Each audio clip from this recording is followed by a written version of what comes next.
Külək əsir, rəngi solur bağların, dumanı çəkilmir uca dağların.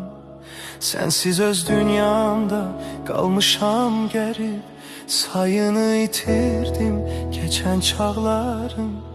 Söndü o alovda, külü qalmadı, bu bomboş otağa günəş dolmadı.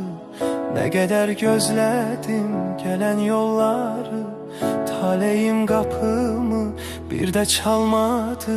Dönmə geri, artıq gecdir, hər şeyə son qoyduq. Səninlə biz bu sevgiyə yorulmuşam, o yalancı üzlərdən buz yağır, inan ki baxan gözlərdən. Dönmə geri, bu qəlb daha alışmır, səni görsə belə ruhum danışmır.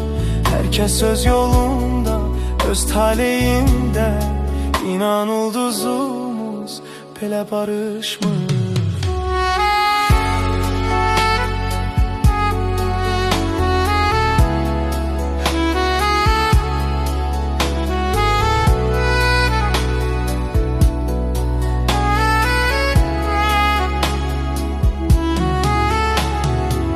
Yaddaşım tozlanıb, adın silinir, ürəyin ağrısı üzdən bilinir.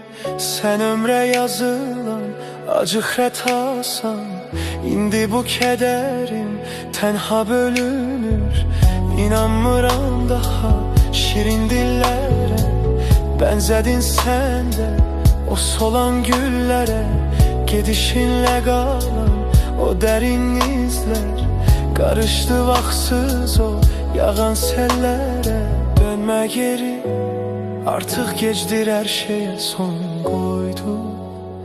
Səninlə biz bu sevgiyə yorulmuşam, o yalan sözlərdən buz yağır, inan ki baxan gözlərdən. Dönmə geri, bu qəlb daha alışmır, səni görsə belə ruhum danışmır. Hər kəs öz yolunda, öz taleyində, İnan ulduzumuz belə barışmır.